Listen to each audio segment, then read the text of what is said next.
sociedade está cada vez mais conectada. Novas tecnologias digitais contribuem para o desenvolvimento científico-tecnológico.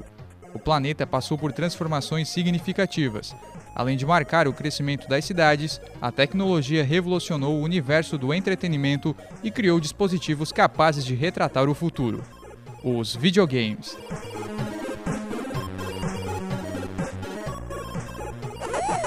Eu comecei a jogar quando eu tinha mais ou menos uns 4 anos. Comecei a jogar com meu pai, que a gente jogava eu, ele e meu irmão. E desde então eu não parei. A minha infância foi basicamente nos anos 80, né? E na época alguns brinquedos marcaram muito a infância da gente, né? Então as bicicletas Caloi Cross, os videogames, né? O início dos videogames. Então isso marcou a minha infância, né? Eu sou de 75. Então nos anos 80 até os anos 90 era a nossa febre, não tinha internet, era brincar na rua e também os videogames, né? A história dos jogos eletrônicos iniciou antes da década de 80. Em 1958, o físico norte-americano William Higginbotham mudou a visão que a humanidade tinha sobre o entretenimento. Ele foi o responsável por criar a primeira experiência interativa em computadores, o Tennis for Two. Era só luzinhas que brilhavam. Era uma TV, o videogame. E o nome do jogo já diz, Tênis para Dois. O sucesso de Tênis para Dois motivou pesquisadores a desenvolverem novos games. Em 1967, o engenheiro alemão Ralph Beer apresentou ao mundo o primeiro protótipo de videogame doméstico, o The Brown Box.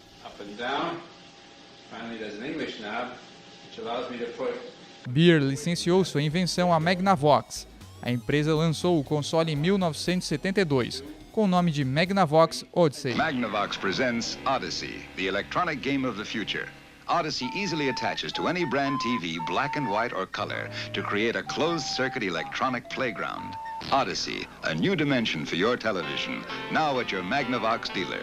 He's listed in the yellow page. Mais de 300 mil unidades foram vendidas até o fim da década de 70, quando surge o primeiro videogame fabricado no Brasil, o telejogo. O telejogo tiveram algumas versões e também foi um jogo que marcou o início dos anos 80, até um pouquinho antes do Atari mesmo, né?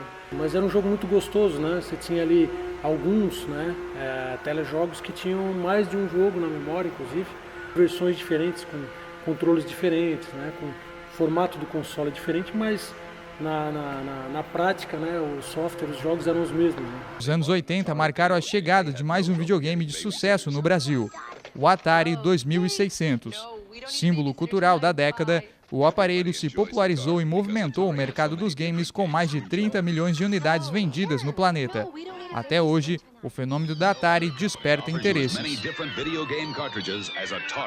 Comprei um videogame que eu tinha na época, que foi o Atari, encontrei um Atari. E depois do Atari, a gente quer ter, né, alguns que a gente não pôde ter na época, né?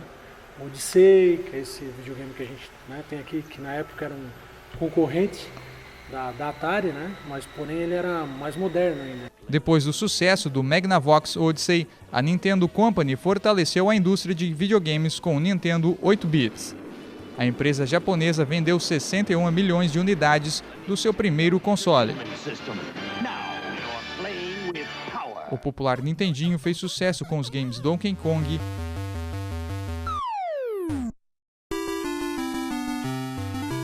Zelda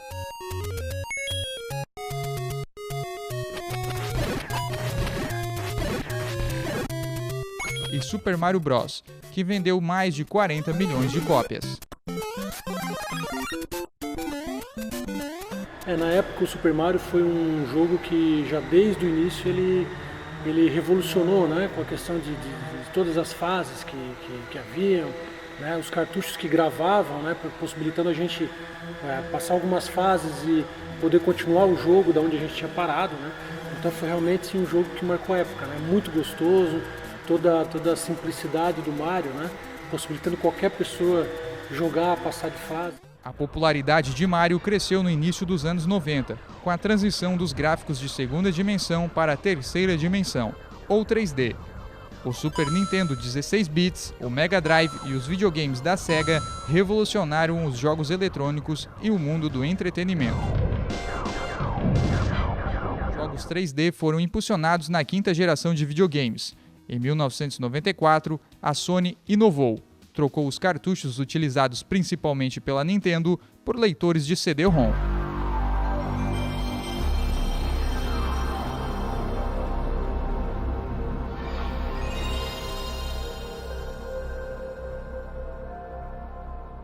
Surgiu o PlayStation. 2 anos depois, a Nintendo apresenta o seu terceiro console, o Nintendo 64 bits.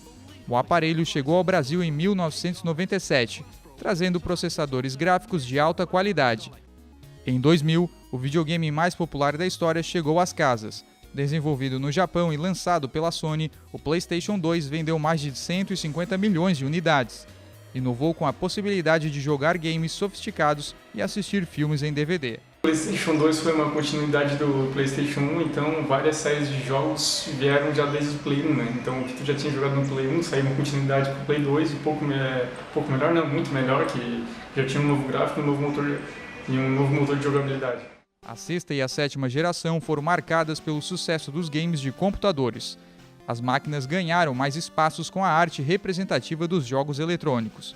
O mercado ficou mais competitivo. O computador dá uma liberdade muito maior para quem está utilizando, porque a gente pode ir aumentando tanto as peças dele, os componentes, e não precisa ser de uma vez. Por exemplo, o PlayStation 3 a gente tem que comprar, ou o 4, compra uma vez e não tem evolução.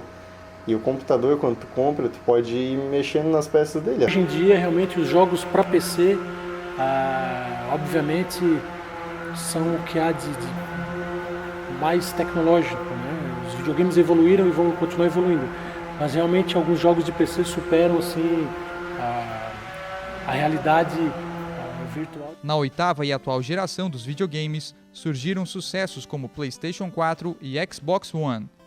Mas, em 2016, foi nos smartphones que surgiu uma das principais novidades do ano no mercado de jogos eletrônicos, o Pokémon GO. Eu jogava o Pokémon do Game Boy, e era muito antigo, assim, tu criava o teu personagem e tu saía caçando os Pokémon. Mas com a chegada do Pokémon GO facilitou tu trazer isso pra vida real, né? Tu mesmo sair realmente na tua jornada, sair na rua atrás dos Pokémons. Tu tá ali criando estratégias, porque cada lugar tem um Pokémon específico, né? Os Pokémons de água, de pedra, os Pokémon de planta. Então, trazendo isso pra realidade foi muito bom, né? Tá realizando o sonho de estar na tua jornada Pokémon. Jogos eletrônicos foram aperfeiçoados a um mundo onde a tecnologia evolui a cada segundo. Não se sabe o futuro da realidade virtual. Certo que os games continuarão evoluindo. A internet é uma coisa absurda, né? A velocidade da informação, né? E até é o que faz com que pessoinhas, né, pequenininhas como esse cara aqui hoje, né, tenham tanto conhecimento, muitas vezes mais conhecimento do que nós próprios que vivemos naquela época.